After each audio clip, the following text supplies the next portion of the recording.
नमस्कार। चलिए आज बात करते हैं भारत के एक सबसे ज्यादा चर्चित और कह सकते हैं पेचीदा मामलों में से एक ही, सबरीमाला केस। तो आज की हमारी पूरी बातचीत ना इसी एक सवाल के आसपास घूमेगी। एक ऐसा सवाल जो आप कह सकते हैं आस्था और कानून के बीच की उस पतली सी लाइन को टेस्ट करता है। और पता है, इस पूरे टकराव का सेंटर पॉइंट क्या था? केरल का मशहूर सबरीमाला मंदिर। सोचिए, यहां एक ऐसी परंपरा थी जो सदियों से पीढ़ी दर पीढ़ी चली आ रही थी, और फिर अचानक उसे भारत के सबसे बड़े कानून यानी संविधान के सामने लाकर खड़ा कर दिया गया। तो इस पूरे केस को ठीक से समझने के लिए सबसे पहले ये जानना जरूरी है कि आखिर वो कौन सी प्रथा थी जो इस पूरे विवाद की जड़ बनी। ये जो प्रथा थी ना, ये खास तौर पर 10 से 50 साल की उम्र की महिलाओं के मंदिर में जाने पर रोक लगाती थी, और इसके पीछे मान्यता थी भगवान अयप्पा के ब्रह्मचारी स्वरूप की। तो ये सिर्फ कोई नियम नहीं था, बल्कि लोगों की गहरी आस्था का सवाल था जो पीढ़ियों से चली आ रही थी। तो अब सवाल ये उठता है कि आखिर सदियों से चली आ रही इस प्रथा को कानूनी कवच कहां से मिल रहा था? और इसका जवाब बड़ा दिलचस्प है, भारत के संविधान से ही। बिल्कुल, इस प्रथा को मानने वालों ने संविधान के ही एक आर्टिकल 26 का हवाला दिया, और ये आर्टिकल आप समझिए इस केस में उनकी दलील का सबसे मजबूत आधार था। तो सवाल है कि आखिर ये आर्टिकल 26 है क्या?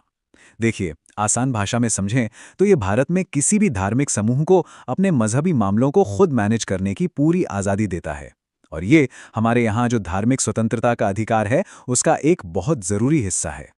लेकिन यहीं पर मामला थोड़ा और पेचीदा हो जाता है। आर्टिकल 26 अधिकार तो देता है, पर ये अधिकार असीमित नहीं है। इसकी भी कुछ सीमाएं हैं, जैसे कि ये पब्लिक ऑर्डर, नैतिकता और हेल्थ के दायरे में ही लागू हो सकता है। अच्छा, तो ये तो हुई एक साइड की बात। अब कहानी का दूसरा एंगल देखते हैं, यानी वो पक्ष जिसने इस परंपरा को ही चुनौती दे डाली, और वो भी समानता के नाम पर। ये चुनौती दी इंडियन यंग लॉयर्स एसोसिएशन ने। उन्होंने सीधा सुप्रीम कोर्ट में एक याचिका दायर कर दी, और उनका तर्क बड़ा साफ था। ये प्रथा महिलाओं के मौलिक अधिकारों के खिलाफ है, और बस यहीं से शुरू हुई ये बहुत बड़ी कानूनी जंग। उनकी दलील बिल्कुल सीधी और साफ थी।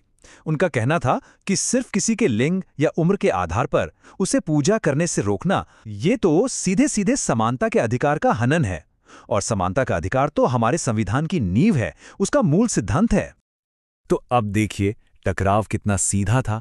एक तरफ आर्टिकल 26 जो एक पूरे धार्मिक समूह के अधिकारों की बात कर रहा था, और दूसरी तरफ समानता का अधिकार जो देश के हर एक नागरिक का मौलिक अधिकार है।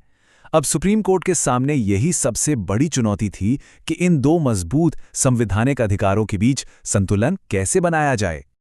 और फिर सालों तक चली सुनवाई, दलीलों और बहसों के बाद आखिरकार वो दिन आया जब भारत के सुप्रीम कोर्ट ने इस मामले पर अपना ऐतिहासिक फैसला सुनाया।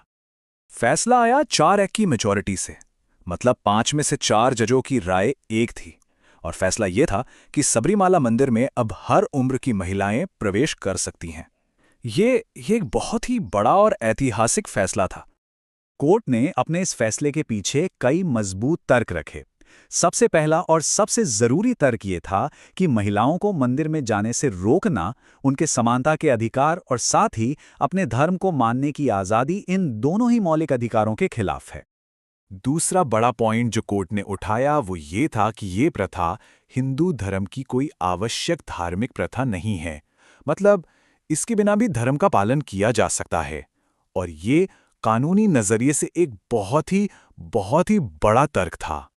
और तीसरा, शायद सबसे अहम, कोर्ट ने एक बहुत शक्तिशाली अवधारणा का इस्तेमाल किया, और वो अवधारणा थी संवैधानिक नैतिकता। कह सकते हैं कि यही वो आइडिया था जिसने इस पूरे केस का रुख ही पलट कर रख दिया। तो अब सवाल ये है कि ये संवैधानिक नैतिकता आखिर है क्या? देखिए, इसका सीधा सा मतलब ये है कि जब भी कोई सामाजिक या धार्मिक परंपरा हमारे संविधान के मूल सिद्धांतों जैसे बराबरी, आज़ादी और न्याय के सामने आएगी, तो जीत हमेशा संवैधानिक मूल्यों की ही होगी, उन्हें ही ऊपर रखा जाएगा। पर रुकिए, कहानी अभी खत्म नहीं हुई है। याद है, ये फैसला 4-1 से आया था। इसका मतलब है कि एक जज ऐसे भी थे जिनकी राय बाकी सबसे अलग थी, और इस फैसले का जो असर हुआ वो बहुत गहरा और दूर तक जाने वाला था। वो थी जस्टिस इंदु मल्होत्रा, उस बेंच की अकेली महिला जज। उन्होंने इस फैसले से अपनी असहमति जताई, उनका साफ मानना था कि जो आस्था और विश्वास के मामले होते हैं, अदालतों को उनमें दखल नहीं देना चाहिए और धार्मिक संस्थाओं को अपने मामले खुद संभालने की जो आज़ादी है, उसकी इज्जत की जानी चाहिए। उनकी ये अलग राय भी इस पूरी बहस का एक बहुत ज़रूरी हिस्सा है। तो देखिए, ये केस सिर्फ एक मंदिर के दरवाजे खोलने या बंद रखने का नहीं है, इससे कहीं ज़्यादा बड़ा है। इस केस ने पूरे देश में एक नई बहस छेड़ दी है, धार्मिक आज़ादी और लैंगिक समानता के बीच जो एक टकराव है उस पर। और इसने भविष्य में आने वाले ऐसे कई मामलों के लिए एक नज़ीर, एक मिसाल पेश कर दी है। और आखिर में ये पूरा मामला हमें एक बहुत बड़े सवाल पर लाकर छोड़ देता है।